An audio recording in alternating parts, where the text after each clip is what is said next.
ទោសនៃការខ្សែគប់បាបមិត្តមាន6យ៉ាងព្រះសម្មាសម្ពុទ្ធទ្រង់ត្រាស់ចំពោះកហបតីបុត្រដោយគាថាយ៉ាងនេះថាធក្ខោមេកហបតីពុទ្ធអាទីនវាបាបមិត្តានុយោកេយេថតតាយេសោតាយេបិបាសាយេនេកតិកា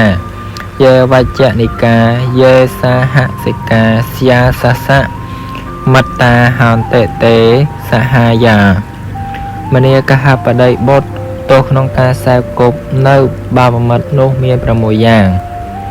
គឺពួកជនដែលជាអ្នកលេងល្បែងភ្នាល់មួយពួកជនដែលជាអ្នកលេងស្រីមួយពួកជនដែលជាអ្នកលេងផឹកសូរ៉ាមួយពួកជនដែលជាអ្នកបោកប្រាស់បញ្ឆោតអ្នកដទៃដោយរបស់คล้ายៗមួយ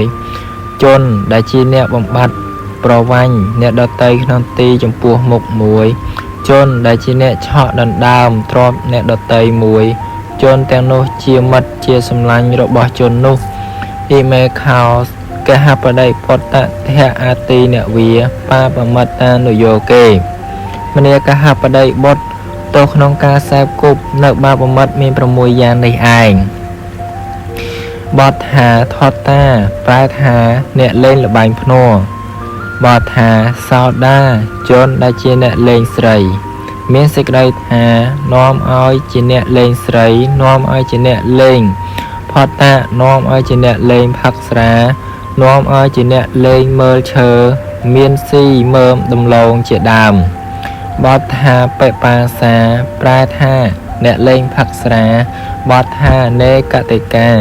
គឺជនដែលជាអ្នកបោកប្រាស់បញ្ឆោតអ្នកដទៃដោយរបស់ខ្លែងបទថាវច្ចនិកាគឺជនដែលជាអ្នកបំបត្តិប្រវាញ់អ្នកដទៃក្នុងទីចំពោះមុខបទថាសហសិកាជនដែលជាអ្នកឆក់ដណ្ដើមទ្រព្យអ្នកដទៃមានសេចក្តីថាជាអ្នកធ្វើការងាររួមជាមួយនឹងអ្នកដែលនៅក្នុងអគារជាមួយគ្នាជាដើមបទថាស្យាសៈមត្តាហន្តិជនទាំងនោះជាមិត្តជាសម្លាញ់របស់ជននោះគឺគេមិនត្រេកអរនឹងជនដទៃដែលជាមនុស្សល្អទេ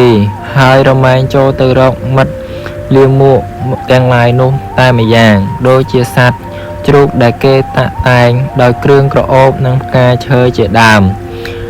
ហើយឲ្យដេកលើទីដ៏ល្អ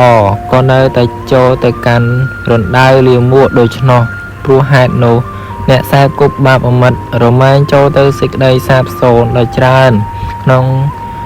នុងលោកនេះទាំងក្នុងលោកខាងមុខសូមអនុមោទនា